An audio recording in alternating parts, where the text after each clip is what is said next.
कहावत बहुत मशहूर है, लातों के भूत कभी भी बातों से नहीं माना करते।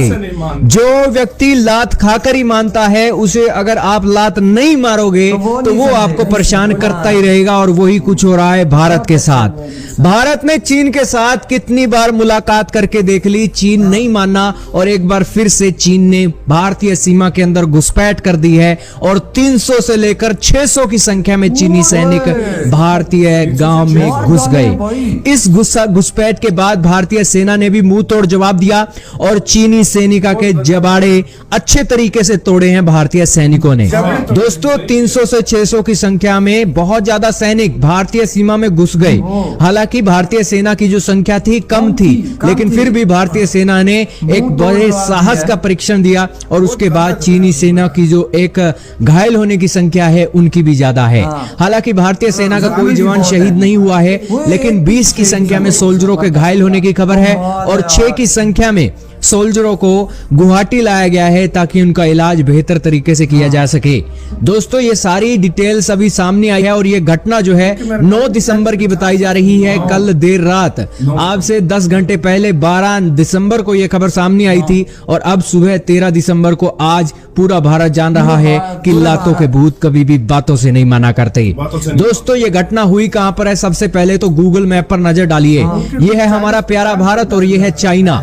अब दोस्तों, चाइना ने अरुणाचल प्रदेश के अंदर घुसपैठ की है, तवांग सेक्टर के अंदर। ये भूटान और ये अरुणाचल प्रदेश और यहाँ पर बीचों बीच है तवांग सेक्टर। इसी सेक्टर के अंदर भारतीय गांव के अंदर चीन की सेना ने घुसपैठ की है और उसका मुंह तोड़ जवाब दिया है भारतीय सेना ने। दोस्तों, ये घटना कोई नई नहीं है। वैसे तो लगातार चीन भारत की सीमा में घुसपैठ करता आया है। भारत की सेना भी मुंह तोड़ जवाब देती आई है और फिर बातों से चीन की सेना को पीछे करती आई है। लेकिन 2020 के अंदर ये जो क्लैश है काफी बढ़ गई थी और भारतीय सेना के 20 जवान शहीद हो गए थे। लेकिन इस बार भारतीय सेना बिल्कुल कड़ी तैयारी में थी और भारतीय सेना को तो ऑर्डर भी मिले हुए थे कि अगर जान माल का नुकसान होता हुआ दिखाई दे रहा है तो आप बॉर्डर पर गोली भी चला सकते हो।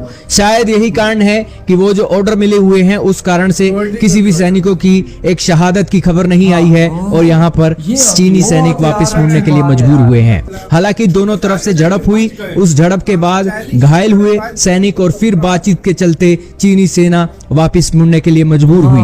हाँ दोस्तों, हो सकता है इसके बारे में और भी डिटेल आए, लेकिन सोर्सेज तो अभी तक यही बता रही हैं। आपको ये भूलना नहीं चाहिए कि भारत के अंदर अभी हाल ही में उत्तराखंड के अंदर अमेरिका की सेना आई थी और वहां पर भारत और चीन की अमेरिका की सेनाएं आपस में एक्सरसाइज कर रही थी और चीन ने उसका कड़ा विरोध दर्ज करवाया था। ये जो घटना है 30 नवंबर की बताई जा रही है। 30 नवंबर को चाइना ने प्रोटेस्ट जारी किया और 1 दिसंबर को भारत ने वो प्रोटेस्ट को डिसमिस कर दिया और अब 9 दिसंबर की वो खबर आई थी जिसके अंदर एक जो चाइना के सैनिक है भारतीय टेरिटरी के अंदर घुस गए, लेकिन चीन के सैनिक उनमें दम नहीं है कि यहाँ पर वो एक बार फिर से गालवन के अंदर आए या फिर जहां पर ये एक्सरसाइज हो रही थी उधर आए। ये आए मां के पुत्र तो अरुणाचल प्रदेश आए। आपको बता दें कि चाइना अरुणाचल प्रदेश को अपना हिस्सा मानता है और उसी के चलते अपना हक भी जताता आया है। उसके मैप के अंदर भी अरुणाचल प्रदेश चाइना का हिस्सा बताया जाता है।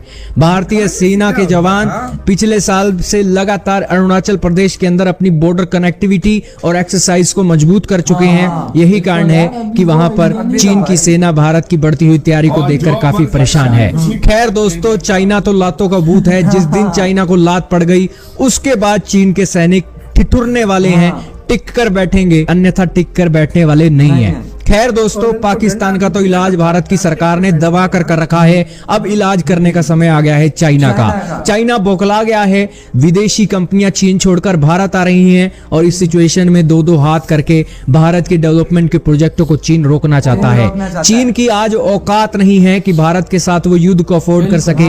यही कारण है कि भारत की नरेंद्र मोदी सरकार की स्टेबिलिटी को एक तोड़ने के लिए ये छोटी मोटी हरकतें ये करता रहता है। खैर, ये हरकतें कितने दिन तक चीन चालू रखेगा, क्योंकि चीन की औकात नहीं है कि वो भारत से युद्ध लड़ ले। सैनिक होते हैं उनको भेज देता है मरने के लिए कि जाओ तुम जाके कुछ करो, खुद आराम से बैठ के वहां पे आराम से कुर्सी पे अपने इतनी खुजली हो रही है तो खुद जाए जाके खुद की जान दे। मैं खुद तो नहीं आ सकता ना। और इंडिया के मतलब ऐसे एरिया में उन्होंने अपनी आर्मी, वो भी इतने ज्यादा लोग 300 से ज्यादा बोल रहे थे कि वो आए थे और उसके बाद भी इंडियन आर्मी ऑर्डर मिलता है ना, पहले जो लड़ाई हुई, हाँ। तो ये इनकी धज्जियां उड़ा लेते हैं। धज्जियां उड़ा इस लेते हैं, बार बिल्कुल। देखे ऑर्डर मिले तो इनकी